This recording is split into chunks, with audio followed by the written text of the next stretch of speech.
I already told you.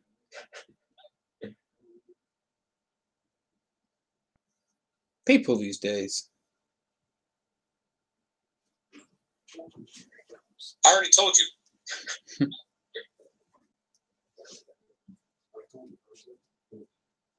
You just ask your any questions.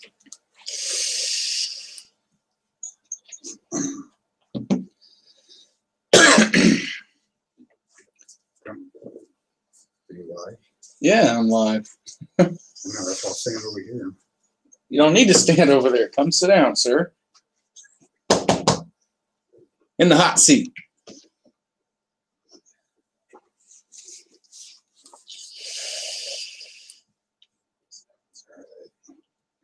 What are you looking over there for?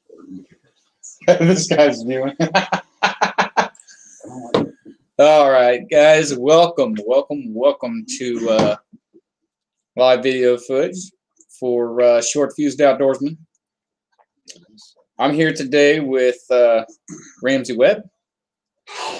We're going to do a little interviewing today, ask some short, simple, to the point questions, and see kind of what he's got to say as far as the channel is concerned. He has viewed a few of the videos on the channel. He has done his fair share of subscribing, sharing, and liking the videos that have been posted.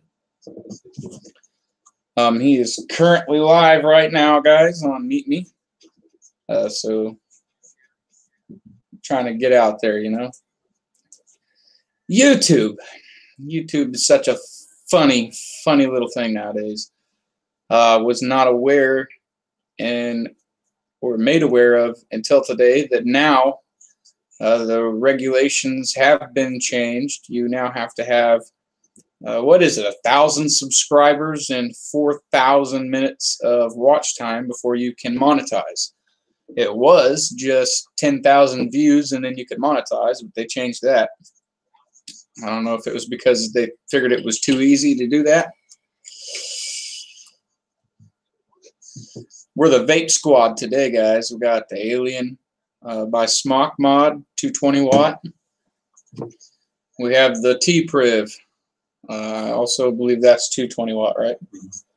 220 watt T-Priv here. All right.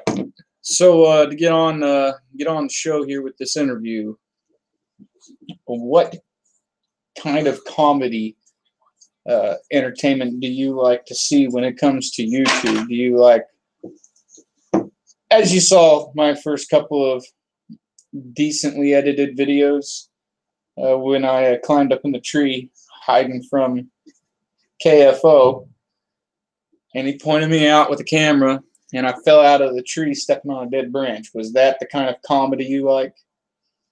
Yeah, it's pretty funny. So you enjoy watching people hurt themselves? Well, pretty much, kind of like Jackass. To a point. They take it a little bit further than I'm into. Mine was accidental for sure. Did you get a chance to view the video of us over at the Nature Center when I tried to climb down the slide? Yeah. That was another bad day. Another bad day. What are some other videos you got to see on my channel that you were entertained by? I've seen all of them. Any of them in particular that you really liked? When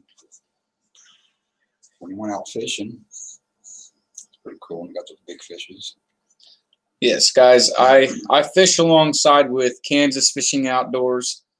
Some of you know, and some of you may not know. For the last 4.5, 5 years, I've been a co-owner and partner with Mike doing Kansas Fishing Outdoors. We are owner and co-owner of the Facebook page. And you can't say we're owner and co-owner because we don't own it, but we are the creators. We are the admins.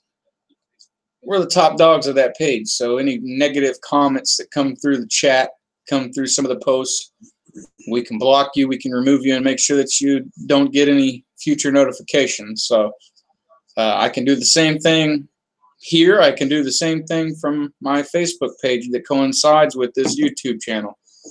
If you guys have not had the opportunity or not been aware of it, I have created a fan page on Facebook. It is also under Short Fused Outdoorsman. Go check it out.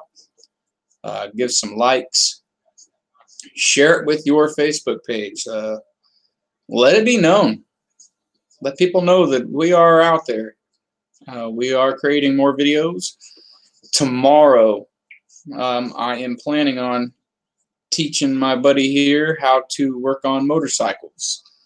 I have a 96 Suzuki Katana 600 that I recently picked up for a pretty good deal. Tomorrow we're going to be changing out the spark plugs. We're going to swap out the petcock on the gas tank, and we are going to charge up the battery overnight tonight, pop it in tomorrow, and see if we can't get the booger started up again. We did have it started up. It ran just fine. It idled, which was good.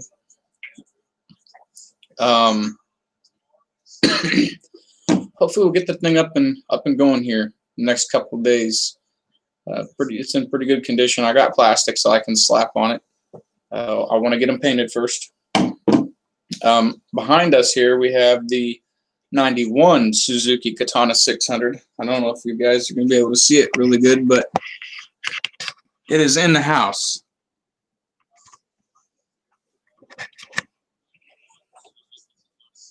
It's all taken apart. It's going to be slowly put back together.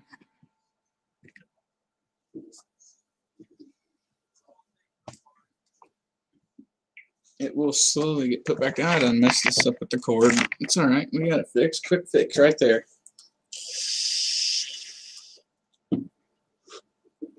So the motorcycle videos, man. What do you think about those? The first video I posted, matter of fact, when it was kind of out of order. I was new to the editing. I don't really have good editing software on the laptop, so editing you can only do so much when you're working with cheap product. And by cheap product, I mean stock. It came with the computer, and that's that.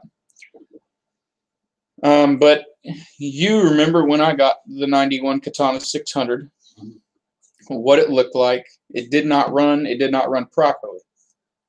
Within a few weeks, we had it running on all 4 cylinders. We got it painted, and then just over a couple of weeks' time, we were able to get that thing running well enough we could ride it out around the circle here, take it for a little test ride, and see kind of what it's got. Did you think that the video footage was decent, showing before, after pics, and then video footage of it actually running? Mm-hmm. Sounded pretty good.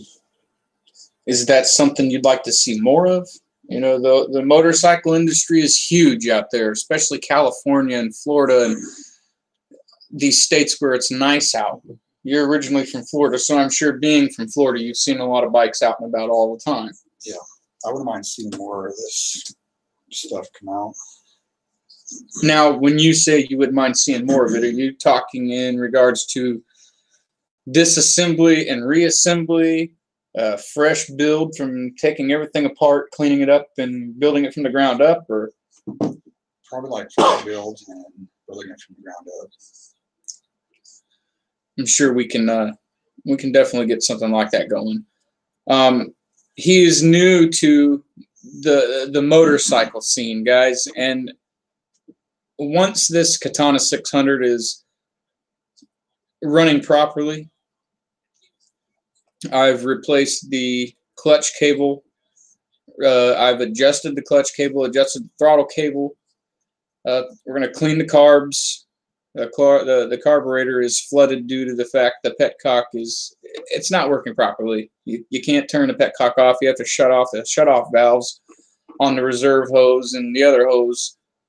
And they didn't get shut off, and I wasn't aware of the leak. But the carburetor just filled up, and now it won't start because it's flooded. So tomorrow, if the weather works with us here a little bit and is nice enough outside to work on it, we'll go out there, drain the gas from the carburetors back into the gas can, change the spark plugs, put all new spark plugs in it, and then change the petcock on that gas tank and see what we can do with it. Once it warms up and gets nice outside for a couple days, we'll take it around the circle, and he's going to learn how to drive a motorcycle. This being that probably in the next year you get to where you're comfortable enough on it that you could probably go get a motorcycle endorsement and ride with us. That'd be cool. A few years ago, guys, I didn't have this YouTube channel then, but it would have been nice to have decided to start it then.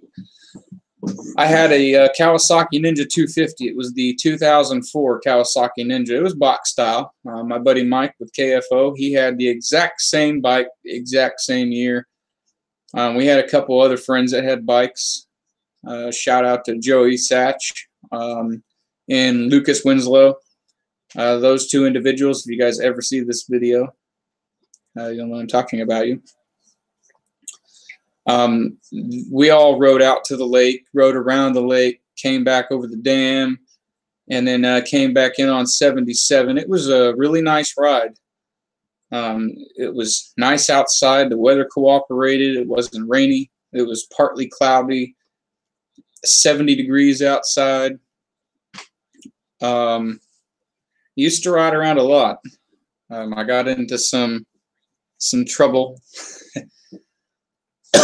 And my license got suspended, of course, but nothing too major.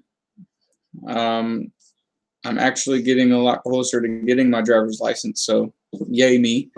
Once I've acquired my driver's license again, I'm going for the motorcycle endorsement, and I'm going to go straight for the test. I don't need to study up on it. I know pretty much all I need to know about it.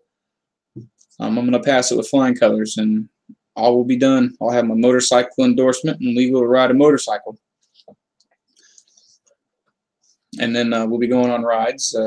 I plan on, if I get it by the time they do the ride for the wall, let's see if my buddy Mike wants to do a ride for the wall. We'll both leave out of here and take a couple days drive out of town and get pinned up and come home. I've got some videos on my YouTube page that you saw of the gun range. I know you don't like guns. You don't mind guns. It's just the shooting of the guns and the holding of them that I guess makes you feel uncomfortable. Is that something that maybe for future viewers, man, you could be in on this YouTube channel with me? Go to the gun range and shoot some guns that you've probably never thought you'd ever hold in your life.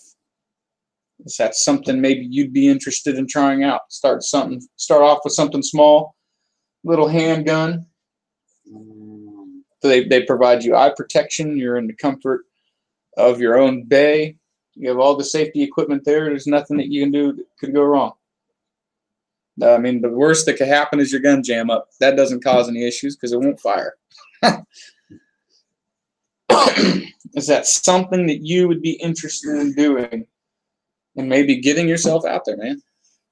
Probably not. I'll probably just go for the crossbow.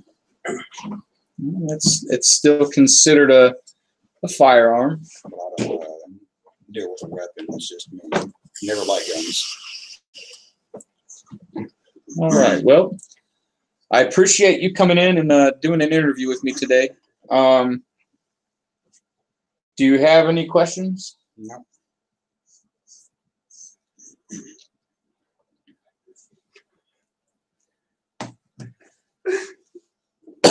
All right, guys, some questions have come in I was just made aware of. I wasn't paying attention to the other monitoring device here. What is a petcock? All right, the petcock, guys. Those of you who do not know, it sounds inappropriate as hell. That's not the case. A petcock is a shut-off valve on a gas tank. Most of these older motorcycles have petcocks. You get into my let's see, my 2004 Kawasaki Ninja 250 had a petcock. It was not fuel injected. I think they really strived to go for the fuel injected come 2006, 2007 on most of the newer bikes then. You still had a few out there that were not fuel injected that still had a petcock and, you know, manually had to turn the gas on. Now most of your bikes, they're straight up fuel injected. I like having carbureted, the older carbureted and petcock valve bikes because they're a little bit easier to maintain. You don't have to deal with fuel injectors and stuff like that.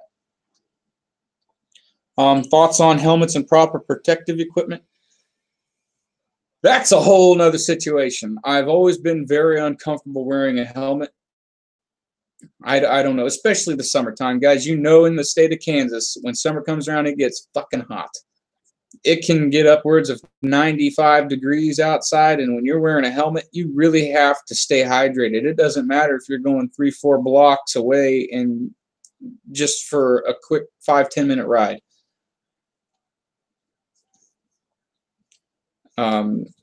Gloves, jacket, that's another thing. Summertime comes around, you're burning yourself up wearing all that gear. So if you're going to wear that kind of stuff, I mean, I can't say that you have to wear it if you're going to be driving crazy, because there are idiots out there that like to go fast, like to do stunting on main streets. They're the ones that always lay the bikes over or get hit by somebody else.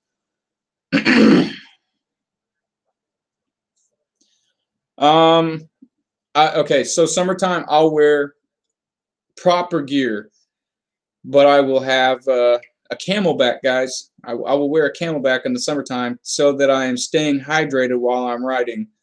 I don't get overheated. That would prevent you from getting overheated. They have helmets now with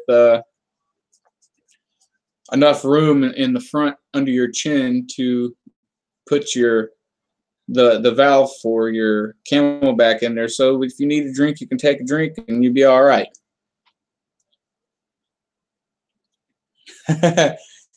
Any giveaways or contests? I'm looking to do a giveaway in the month of February. I would like to see subscribers. I'd like to see another 100 views as well. Do this giveaway. If we reach another 100 views, I'll set it at 155 views. If we can reach 155 views and 100 subscribers, guys, I will do a giveaway. As far as what I'll be giving away, give me some time to think about it. It might even be a motorcycle. I've got 4 of them, so it wouldn't be no thing. And I'm always getting deals on stuff like that, so it wouldn't be too bad. What should we be looking to see on this channel in 2018? All right, in the year of 2018, guys, this is supposed to have been a comedy channel. This is supposed to be one of those channels that if you are feeling down, if you're feeling out, you're feeling lonely, this is one of those channels that you want to go to. This is one of those channels you're supposed to want to go to, because this is the kind of channel that would make you laugh. A lot of the stuff that happens when we're at the shooting range, you've seen me shoot guns that are just too dang big, guns that bruise my shoulders. I'm going to be shooting more guns. I mean, stuff happens that to most people would be funny. You see a lot of women shooting guns on YouTube in a shell casing, ejecting and going down their shirt. Those shell casings are hot. That is no joke. When a shell casing drops into your shirt and it's stuck against your skin because your shirt is too tight, you know it hurts. It's going to be a comedy channel. I'm going to try to make some funny videos for you guys. I'm going to try to do some reaction videos. I'm going to try to find some stuff that I think is funny that should not be sold at Walmart or Dillon's, stuff like that. I'm sure I will come up with some stuff that will make you guys entertained. Right now, guys, it is too cold to be riding a motorcycle. It's too cold to be going fishing. The weather hasn't warmed up nice enough to go do any of that stuff. But I will get some videos posted. They may not be comedy. They may be educational. As far as me working on a motorcycle, if it's something that you're interested in learning how to do, I can show you firsthand how to do it. How does this channel compare to other channels on YouTube? That's a tough one. I can tell you this. I'm not here pretending to be somebody I'm not. That right there is something that differs from all the other channels. You see a lot of people pretending to be somebody they're not. They try to make it look as if it's not staged. Most of the stuff you see is staged. It's staged. This stuff is not staged. It happens and we catch it. It's captured while it's happening. And we don't expect it to happen. It just happens. That's what makes it funny. That's what makes our channel unique. That's how I think it compares. How do you determine if a girl is too big to ride on the back? Cheek is hugging, and her left cheek is hugging the seat to the point you can't see the seat, and her booty hole is the brake light. That's how you know she's too big to be on the back of your motorcycle, and she should not have even got on it. You hit one bump the wrong way. You drive on a road in Junction City and hit the wrong pothole, the wrong dip. You might as well hop off and walk around town because she's going to swallow your bike. It happens. Nothing's impossible. How many times have you been pulled over and what were the circumstances? Mostly traffic violations. My driving record is not clean by any means. It's crap. First time I got pulled over is the first time I ever sped. I was the speed limit was 40. It was in my hometown. I was doing 55. The officer was coming up the road. He was probably a half mile away when he seen me pass.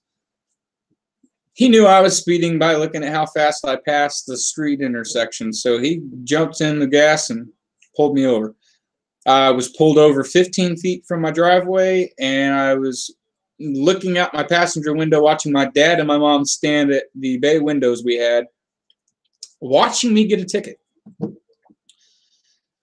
They were nice enough to pay the ticket for me, of course, and warned me that speeding will get you tickets and tickets will wreck your record. So I tried to strive on that. That was 2016. Or no, 2006, my bad. That was 2006. Let's see. The next time I got pulled over was coming into Junction City for my first time. I ran GPS to find a good gas station, and I went to the one at 18th in Washington. Ran inside and grabbed me a soda. Came out on the side of Trooper Gate. I went to go turn and go down Grand Avenue, and I turned into the turning lane to come out of oncoming traffic. The oncoming traffic turning lane. I turned into it. I did not know that the concrete median there was to divide the oncoming traffic and the other traffic. So I pulled in there and drove right up to a sheriff, and he flipped on his lights to let me reverse all the way back out to Washington and pull into the gas station where I got another ticket. He was going to give me reckless driving, but I didn't lie to him. I was honest with him. I totally thought I was driving where I needed to drive. So I've gotten a lot of speeding tickets.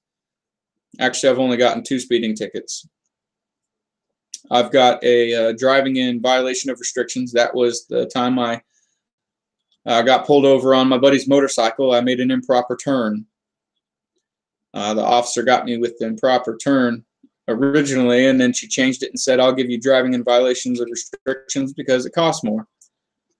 I was riding a motorcycle with no motorcycle endorsement. Luckily, I got it, so I got it paid off pretty quickly. And then I've got a couple of driving with failure to maintain liability insurance. That's what suspended my driver's license, and I owe a $700 reinstatement fee, but that'll be paid soon too. What are your biggest pet peeves while outdoors? All right, so it all depends on what I am doing outdoors. If I'm fishing, I hate it when little kids show up and start throwing them damn rocks. When you're throwing rocks in the water, you're scaring off the fish. I saw a turtle. I don't care if you saw a turtle, a squid, or a freaking alligator. Do not throw rocks in the water because I have a rod in the water. There's a line in. That means I'm fishing. I'm trying to catch fish that you're scaring away. That's one thing I don't like. The other thing I don't like, a lot of people are like, oh, well, there's birds, there's fish. It's not always the case. You may see a lot of ducks. The ducks aren't there for the fish.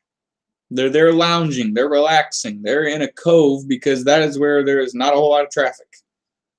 I'm back there fishing in a cove because I know that's probably where the big fish are going to be going when the evening sun sets. Not all the time are the fish where the birds are at. So when I hear, I like to go fishing where the birds are at because that's where the fish are at, that's not always the case, and it annoys me when I hear that. That's some redneck crap right there. I'm going fishing with the birds. You might as well go out there with a cast net and add 50, 60 freaking yards of line to that thing and put it in a freaking potato gun and catch you some dang ducks. That's what you should do, because you're not going to catch no fish all the time where the birds are at. That's truth. I know from experience. Thoughts on High Point? Gosh, this guy's got a lot of questions today. 21 questions for real. What is that? Question 8? Thoughts on High Point. Guys, I don't have any issues with High Point. Those of you who knock on it, maybe it's just operator error. Maybe you don't know what you're doing. That's how I feel about it, because I've owned High Point. And that's it. I've only owned High Point. I've had one Ruger, and that's it. That was a Ruger 9. All my other ones have been High Point. I've had a High Point C9. I had a High Point 40. I've had a High Point 380. Nothing wrong with them. As long as you don't shoot cheap ammunition, you're good. That cheap ammunition will smokestack, and you'll have to start all over. You have to wait a couple minutes to try to get the shell unstuck. You have to get the round that's chambered in the empty shell out. Try to separate that. And if you don't feel like taking the time to do that, you can just eject that one out, leave it for later when you have time to separate it, and fire what you got left. But I would advise not shooting cheap ammunition. Otherwise, you're going to run into that issue every time. A High Point is going to do just as much damage. If I bought a High Point 40 and you bought a name brand 40, and we both shot one individual in the stomach region, I guarantee you that High Point 40 is going to do just as much damage as the name brand 40 that you shoot them in the stomach with. No damn difference at all. It's ammunition. Operator. You got to know how to handle it. What do you feel is a safe following distance when following a motorcycle rider? That's another one. That's another big pet peeve of mine. When I am riding a damn motorcycle and you're 10 feet behind me, I don't like that stuff. And I will slow down to a whopping 10 miles an hour with my feet walking on the ground if I have to. If that's what it takes to make you mad, I will do it. You should not be 10 feet from my back wheel. You shouldn't be 10 feet from anybody's back wheel if they're on a motorcycle. Give them enough space. Give them enough respect to give them at least 2 car lengths. If they go down and you're 10 feet behind them, you don't have time to stop. You're going to run them right over. That is fact. Especially on the damn highway. I see cars following motorcyclists, tailgating them. And in the back of my head, I'm thinking, I wish I could pull in front of this car and slam on my brakes, because people like that don't deserve to have a driver's license. People like that don't need to be driving. You got to give motorcyclists a safe amount of distance between you and them in case they got to come to a screeching halt. you know, if a motorcyclist has to come to a screeching halt, they're probably going to lay the bike over. And if they lay the bike over and you're too close, you're going to run them over and you're going to be at fault. Following too closely. Reckless driving. That's another charge you'll probably get hemmed up on, because when you read that driver's handbook, it says in there at least 2 car lengths behind another car. That goes for motorcyclists too. So give them the same amount of respect you'd give somebody driving a dang SUV or a car. Legit. Longest burnout. I picked up a tire for my Kawasaki Ninja 250 from the Harley Davidson store, City Cycle Sales. It was brand new. I put that on my Kawasaki Ninja 250. It was a white wall tire. And I burned the rubber completely off of that tire. The burnout lasted, it was 10 minutes and 34 seconds thereabout before wires started flying off, going everywhere. The rubber started peeling apart, burned a hole right through the center, right down the center. It ripped into 2 pieces, 2 different sides of the tire. I kept going, and eventually it burned the rubber right off the rim. I messed up the rim too, so I had to replace that afterwards. But it was cool because the entire neighborhood was so smoked up you couldn't see 20 yards down the road to see if a car was coming or if you were in the right lane. That makes me sound like an idiot, because had somebody crash because the neighborhood was so fogged up, I'd be at fault. Name a time where you had to relieve yourself in the outdoors with no toilet paper. Fishing on the river at 3 o'clock in the morning. We left the house 6:30, 7 o'clock in the evening. Went down to the river to go fishing. Never are prepared when we go down there. Ever. I'm glad I was wearing an undershirt. Didn't have toilet paper, and we sat down there for 4 hours, and I had to go. Number 2. I peed twice. You gotta go, you gotta go. And when you're out there by the woods, you can go anywhere you want to go. You can stand up where you're sitting and go, and then sit back down and enjoy yourself. But I had to boo-boo. I didn't make it. I didn't stuff it full of toilet paper, so that I knew I was going to need it. I held it for about 2 hours before I couldn't hold it anymore, and by that time, it was like Hershey syrup. I had to go. I get in the tree line, and I'm like, this is just gonna have to suffice for now. So I took my shirt off, took off my second shirt, did my business, wiped with my second shirt, and then burned it. We've been mostly the rivers. The river's the only place I've ever had to wipe my rear end with a shirt or a sock because I wasn't prepared with toilet paper. But it's happened a few times. 6, to be exact, 6 times. Bad juju, boo-boo. Ever got sprayed by a skunk? How did it happen, and how did you overcome? Why would you ask that question? You know what? I'm gonna have you come in for an interview. That's what I'm gonna do, because you're really starting to work my nerve. You're really starting to work my nerve, KFO. All right, sir. It was good talking to you. I appreciate you coming in and doing the interview. I'm gonna bring this other fool in here for an interview since he's got all these 40 questions to ask. You enjoy the rest of your evening, and I will talk to you later. All right. All right. Thank you again for your input. All right, guys. That's one interview down. Before I continue answering this next question about being sprayed by a skunk, I'm going to bring in the gentleman that was with me when it happened. Sir, come over here and sit in a hot seat. Come on. It's all warmed up and ready for you.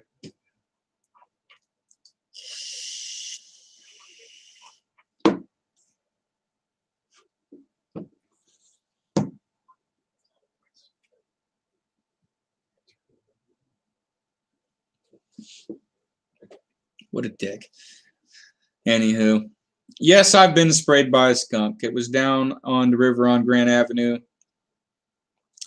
We're sitting down there fishing. And I decided I was going to go up to the truck, grab a soda, grab the tackle box that I forgot, and an extra pole. While I'm up there, I happen to look over and see 3 raccoons running up a tree. The raccoons were the least of my problems. Because not only were there raccoons down there was a possum running into the drainage ditch, and there was a skunk, and another skunk, and another skunk, and the whole damn family was there. I'm sure they're like, oh, this guy will never mess with us again. Because just as I looked in the bed of the truck to grab the 2x4, thinking, for whatever god-awful reason, that I'm going to get 2 feet away from this guy to smack the hell out of him and he's not going to spray. Stupid. That's all I'm going to say, stupid. I reared back from my Louisville slugging swing and done deal. Head to toe. He sprayed me. Head to toe. Whole left side. My shirt, and it's bad because we're talking about it and I smell it. We're talking about it right now, and for whatever reason, I smell skunk. I don't like this at all. Every time I mention the word skunk or somebody mentions the word skunk, I end up smelling it. It's a calling. It's a sign. Don't go around skunks ever again. It might be a half-smoked cigarette that I'm smelling too because somebody put it out and held on to it because it was his last cigarette. But that skunk sprayed me, and I went home. And I walked into the house, 2 o'clock in the morning, smelling like straight skunk. I woke somebody up straight out of bed. They sat up like a zombie and were mad. They were mad. They asked why he didn't go in the house and grab my clothes for me. And it took days. It took 8 or 9 washes to get the smell of skunk out of my jeans. It took forever to get the smell out of my boots. And it took a god-awful too long a time to get the smell off of my skin. It was bad altogether. I don't even want to talk about it anymore. Just know I've been sprayed by a skunk and it's not pleasant. I overcame by not going around a skunk again. That's how I overcame it. Predictions on the Super Bowl. Well, Patriots and the Vikings. Pretty sure that's what it's looking like. Patriots and the Vikings. They're probably going to be the ones to go to the Super Bowl. I can't give a proper or very accurate. Cowboys? Cowboys are not going to the Super Bowl, sir. Cowboys are out. But Cowboys are still my boys. They're always going to be my boys. They did a really good job this year. They did screw up a little bit. You guys played like crap a few times, and when you should have been playing your hearts out. Just because Elliott was out and just because we had another player out doesn't mean you guys have to play horrible. Doesn't mean you guys have to play like you just don't care anymore. Your 2 best players were out. You still could have done it. You guys still could have done it. We could still have a shot. A little late for that now, but it's okay. I have faith in you guys next year. Next year. Sure. If you didn't have a gun, what weapon would you carry? Probably a throwing knife. I would carry a throwing knife. I'd get me a ninja star. Matter of fact, I'd get a pocket full of them suckers because I'd carry them around. All you got to do is throw them in the general direction accurately at somebody. You hit them, it's done. You're sticking them, and if you stick them, I guarantee you they're going to be in enough pain that they're not going to want to do nothing other than pull it out. And they probably won't do that because you pull it out, you're going to bleed everywhere. Experience with snakes and fire ants. Fire ants. I'm going to start with fire ants. We went out by BJ's gas station here in Junction City, Kansas. It's out by the lake, and there is a little low water bridge where all the backwater and floodwater goes. When that fills up, it's perfect to go catch bait there. You can get little bait fish. You can get good sized minnows. You can get what are they? What are those minnows called? The red ones. They're illegal to possess, but Red horse. red horse minnows, yes. You can also get crawdads, a whole bunch of crawdads you can get out of there, as well as perch. Sharks. Occasionally, you'll get a decent-sized fish out of there because they go where the bait fish are at. They go where the bait fish are at. They stay there too long. The water goes down. They can't go nowhere. They can't get out. Those are good places to go as well. But we went down there to catch some bait. I stepped in the tall grass. I didn't feel anything for the 5 minutes I stood there until I came out back onto the road, and I got this burning sensation at the bottom of my leg. So I used my foot, scratched it. I felt the burning sensation go further up my leg. Used my foot to scratch it. I felt the burning sensation on my rear end. Used my hand. I scratched it, and it filled my leg, my rear end, and my genitalia. And I stripped down butt naked in the middle of, what is that, 57? Yeah. Highway 57 out by 77. I was butt naked, stark naked, guys, with 1,500 fire ants crawling around my body. It was bad. Sheriff department came out and had to ask some questions because it's not every day you see a nudist running around out by the lake. I wasn't doing it for fun. Understood what was going on and let me go. Put my clothes back on, made sure I shook out all the rest of the ants because that was no fun. Snakes. I've had a pretty serious run-in with some snakes. Was it last summer, as a matter of fact. We went up 50. We went up 77 to another one of our spots to go fishing for bass. I walked along this trail. It had not been completely cut out. It hadn't really been walked either. I made a trail of my own. Not good. Don't do that. If it doesn't look like it's been walked on, there's a reason it has not been walked on. There's a reason somebody has not gone back there. I went to this spot because I figured it was in a cove. It was tree covered in a few spots. So it'd be a really good spot to go and maybe get some good bass out of there. I went over there. I'm standing on this big boulder, and I hear something off to my right-hand side. So I look down. I don't see nothing. So I go back to my fishing. I hear it again. I look down, and there's a head. I kid you not, there's a head. Let's see here. Let's see if I can compare it to something. Now, probably good 3 inches in diameter, 3.5 inches in diameter, looking up at me from the side of the rock.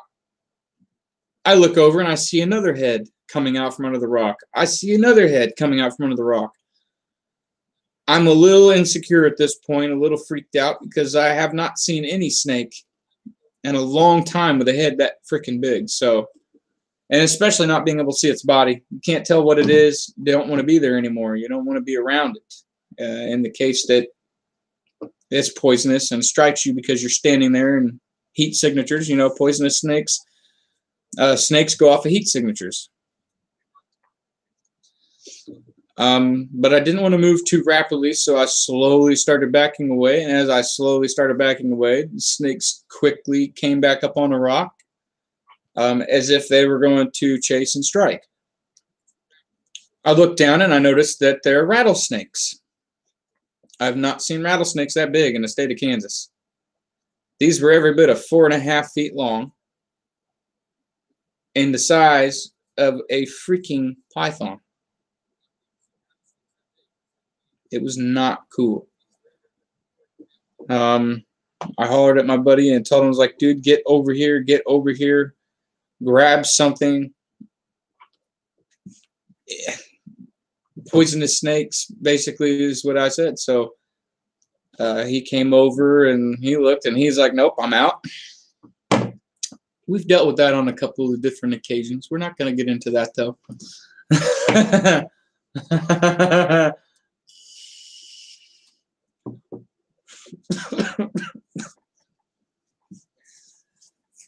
I overcame the fear of being bit by a couple of poisonous rattlesnakes. It probably would have killed me, being as far away from the hospital as we were.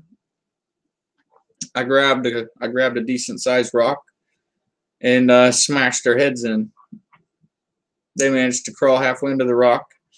They came out from under before I smashed the mid portion of their bodies. They disappeared slowly under the rocks, and that was the end of that. I quit fishing over there and walked back over to the gravel where I could see 15, 20 yards around me in all directions. So I wouldn't come into that contact with a snake like that again. Let's see. Have you ever done drugs? No. Can't say I have, sir. It's not something I care to get my life mixed up in. So, if you had to give a positive message to your viewers, what would it be and why? It's a good question, guys. A positive message.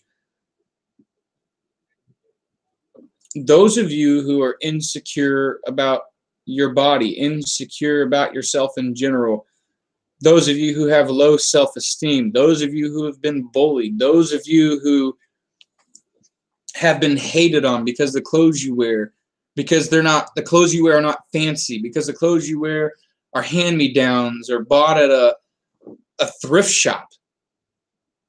Don't pay no mind to those people who think they're better than you, because at one point in their fucking life, they were wearing the same stuff you were. I wear stuff from Goodwill, Dollar General, Wally World, thrift shops all over the place. I buy my clothes from those places. Why? Because they're cheap, and you can find name brand stuff in there for $2. Rock Revival jeans, guys, $80 to $120 a pair, brand new. I went to a thrift shop and bought me a pair of Rock Revival jeans in just the right size, brand new condition, for $4. Tell me that's not a steal. I don't know why people think they got a knock on everybody else. Ain't nobody better than nobody. You think because you drive a BMW and I drive a Honda Civic that you're better than me? I guarantee you I can go just as many places as you, buddy. You think, let's see, because you live in a $150,000 house and I live in a house that's maybe worth $5,000, $6,000 that you're better than me? Try again. I have heat. I have water. I have electricity. I have all the basic necessities. I don't need a button on my counter I push that brings my stovetop up. I don't need a button on my countertop that runs a vacuum underneath the edge of the counter, so when I sweep my floors, I sweep all the crap up to the edge of the counter, flip the button, it sucks it all up and puts it in the trash for me. I don't need that. You have no responsibility at that point. You're just being lazy.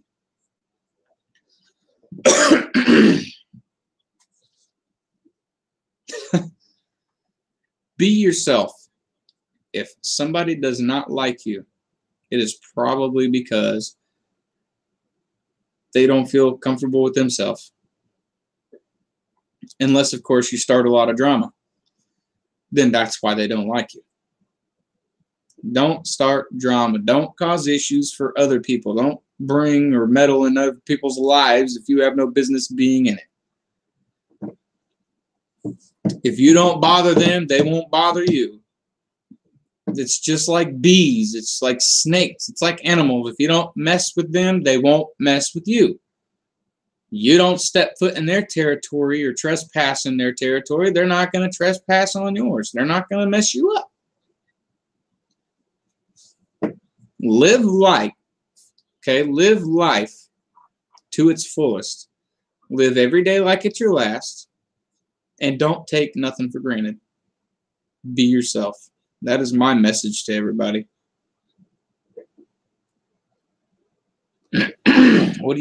How do you feel about surviving in the cold weather? What do I feel about surviving in the cold weather?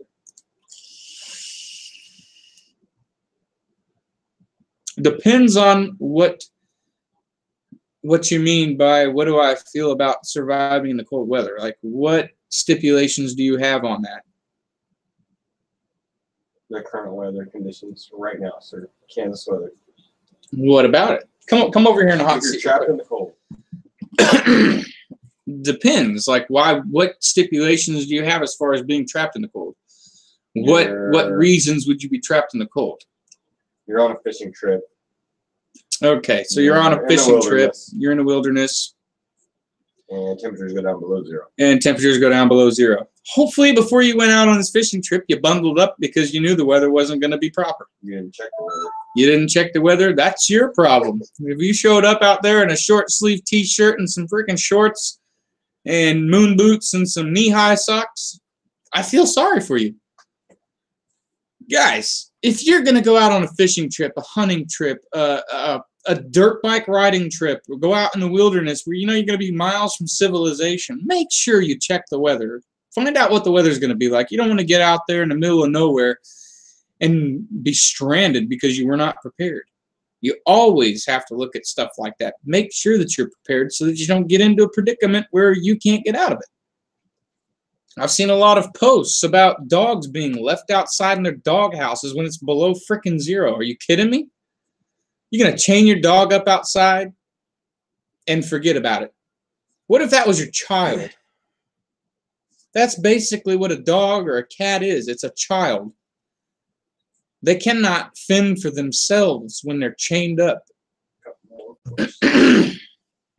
I've seen a female dog was pregnant and was left outside. The only place she had to go to try and keep warm was her doghouse. And guess what? She froze to death along with the babies inside of her belly.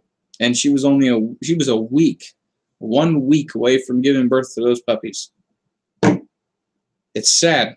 We have individuals out there living and breathing and letting the lives of animals and letting them go to waste. And it bothers me. It really does. Breaks my heart to see crap like that posted. It makes me want to beat whoever's ass did it. You don't deserve to have kids, and you don't deserve to have animals, because animals are just like kids, and you can't take care of them. What makes us think you can take care of your kids? Straight up. That's me being 100% honest, and I don't care what you got to say about it. If you got a negative comment to go with that, keep it to yourself. Don't post it on my page, because guarantee you it's going to come off my page. You're going to be blocked, and you won't be allowed to come back into my live videos or see my stuff. Or just come talk to us. Come talk to me. Leave a comment saying that you would like to speak with me in regards to what I am saying on this video. I'll gladly come talk to you.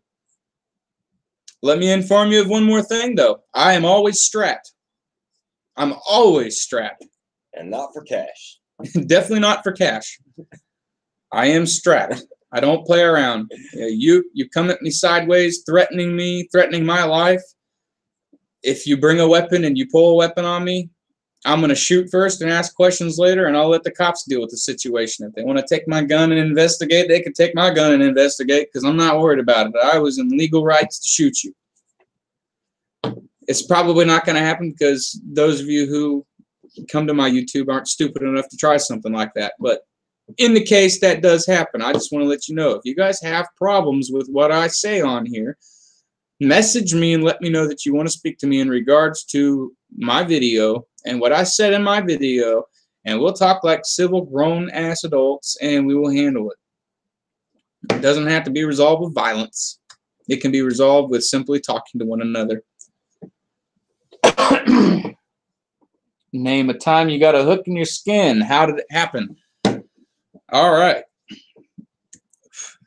We're fishing out at the lake in a very well-covered area. There's weeds growing up 6-7 feet high. There's trees all around us, and you got to figure out how you're going to cast out without hooking a tree branch.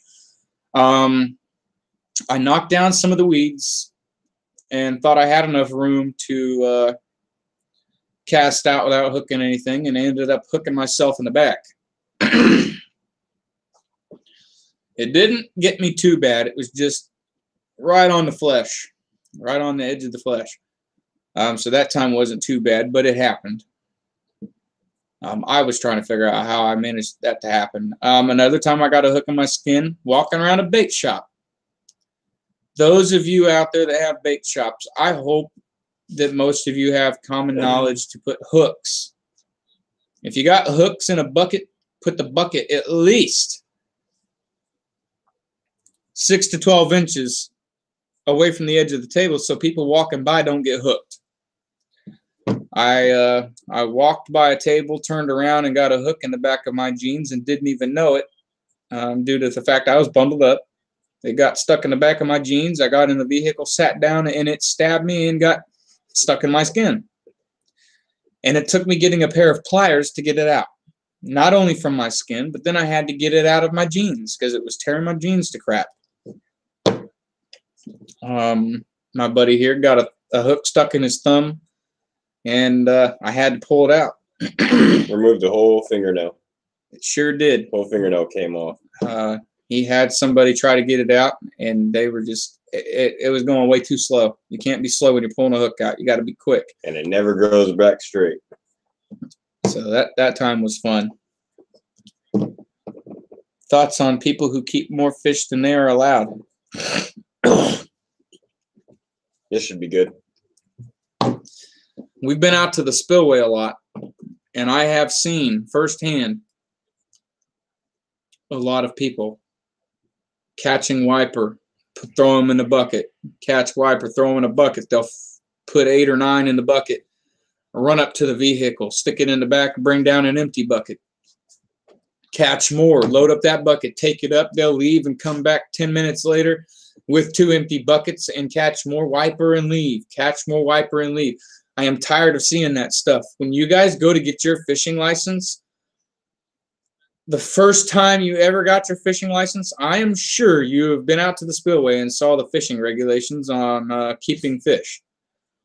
It tells you on the sign out there how many of this, how many of this, how many of this you are allowed to keep.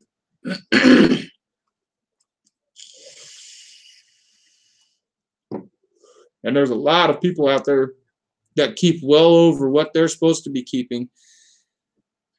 You guys are potentially setting us, setting those who don't do that up for failure, because you get caught, somebody else gets caught, somebody else gets caught, a whole list of people get caught fishing without a fishing license. They're going to make it harder to get a fishing license. They're going to drop the amount of, they're going to drop the number on the amount of fish you can keep of each individual species. And then it's going to be hell for everybody. I'm not going to want to go fishing if all I can keep is one catfish, because then I'm going to be sitting out there trying to catch the biggest one. I may be out there all day long and not catch but a 10-pounder. It just, and then wiper. What happens if I catch an 8-pound wiper, a 7-pound wiper, a 10-pound wiper? I'm going to want to keep at least the limit, guys. And those of you who do that, make sure you watch what you're doing, because if you get caught, you could ruin it for the mini. One can ruin it for the mini.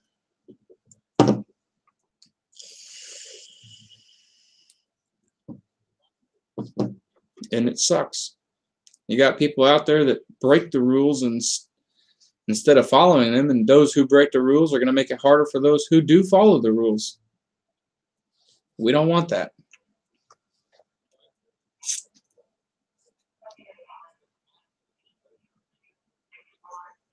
I definitely don't want that.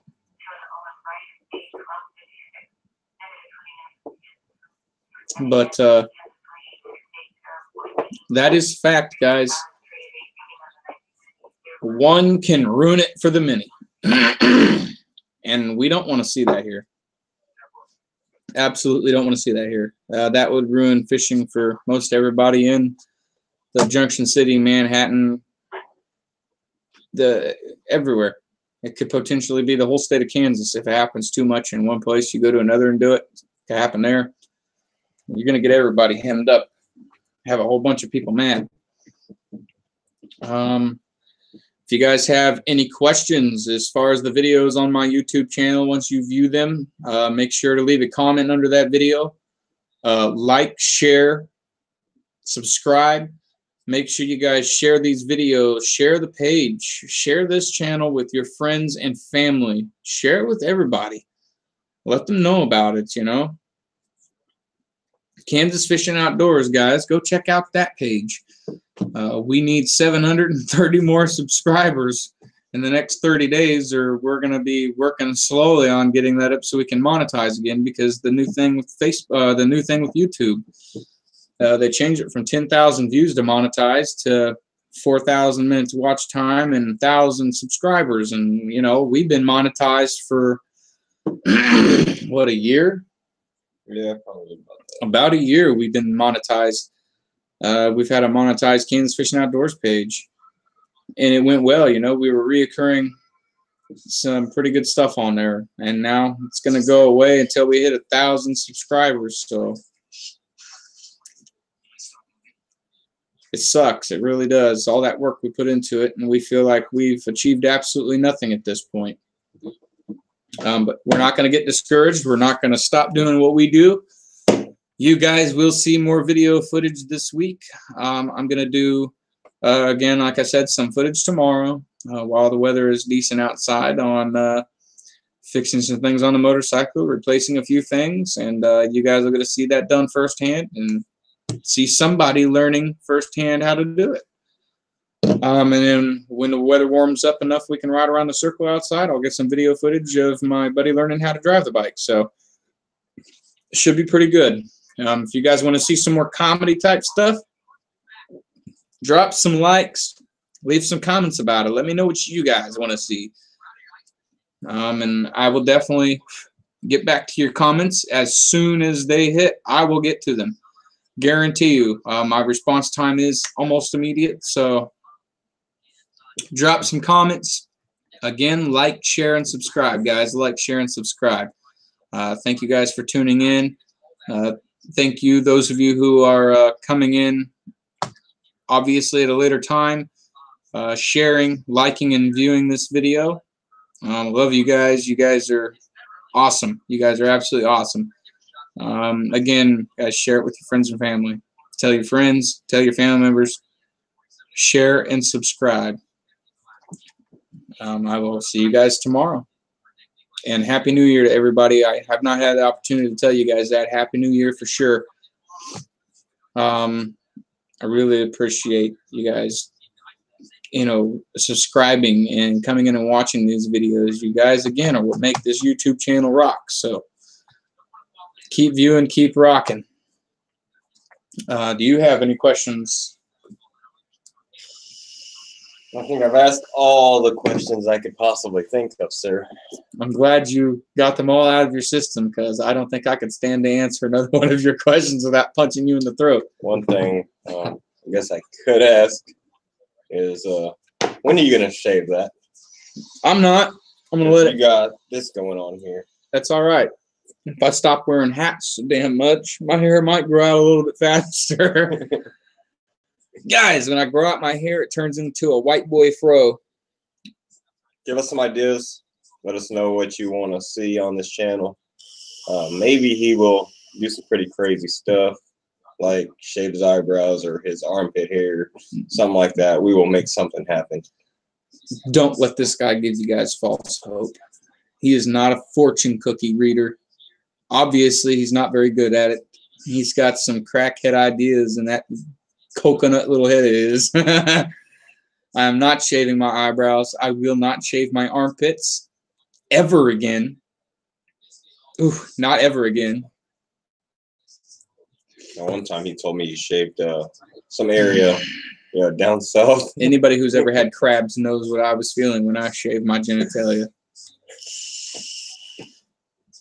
It was the itch that seemed to never go away, and that lasted about He was month. out at the lake fishing, and I didn't know what he was doing. But everything he could find, he was grabbing. It was bad. It was all bad. It was all bad. All right, guys. Well, we're going to cut this video short. We'll be back with some more video probably in the next couple days on both channels. So be looking for those. We've been working, staying busy. So just bear with us. We got a lot of stuff coming. I got the new Pocket Fisherman. I'm going to have a couple of those. Maybe me and Warren here will be doing some, like a little fish off or something with the Pocket Fisherman. We're bringing them back, guys. They have been gone for years. And finally, a company brought it upon themselves to make it again. So we're going to give them a try. Also, tomorrow, guys, I will be doing a before pick of my newest 96 Katana 600. I'm going to do a before pick, a before video. And I'm going to do an after video when I'm done painting it. I'm going to get it painted up, the plastic's painted, get the plastics on it, get the thing running real nice, and then do a video of it starting up, freshly painted.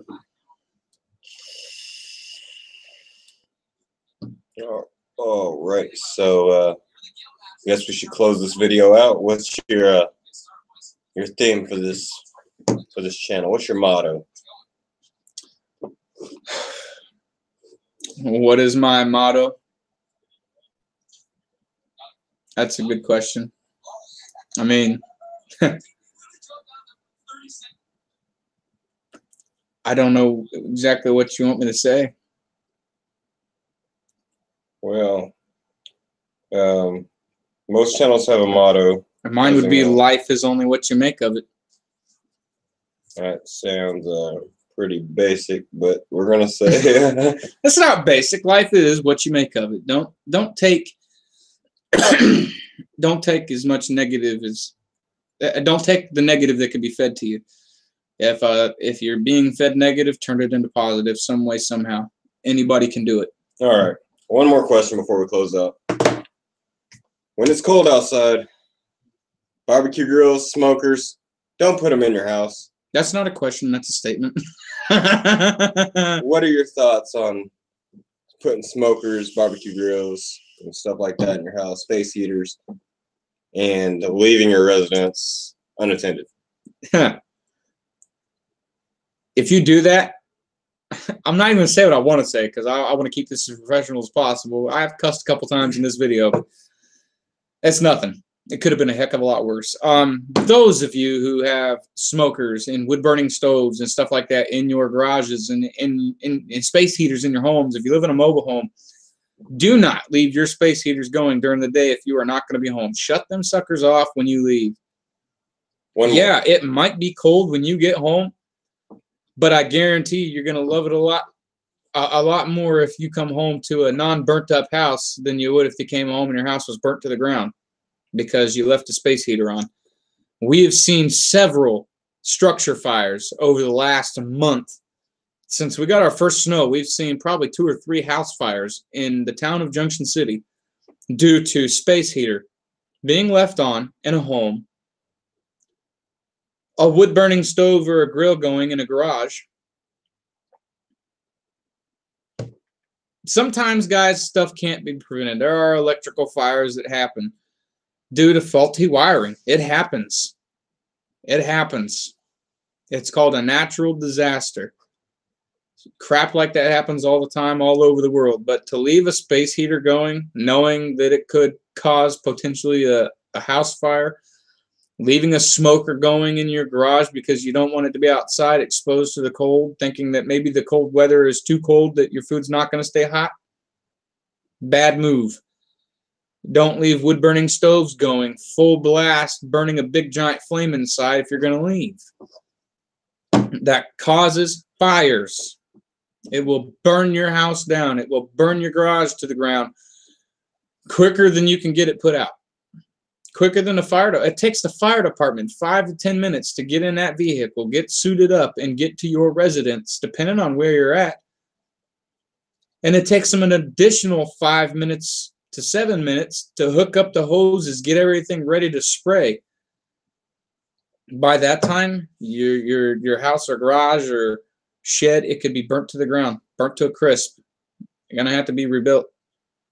So don't do it. Take that stuff into consideration. I understand it is cold outside, All right, on that last fire, the last fire video we posted on the Kansas Fishing Outdoors page was a garage fire, and I noticed you got told by the sheriff to get The back. last one was a trailer fire, a trailer that caught fire. Hold on, sir. The first one was, in fact, a garage fire. You were told to get back by the sheriff deputy. You were attempting to go remove a gas can. What are your thoughts on the sheriff deputy telling you to get back, and what was going through your head when you seen that gas can?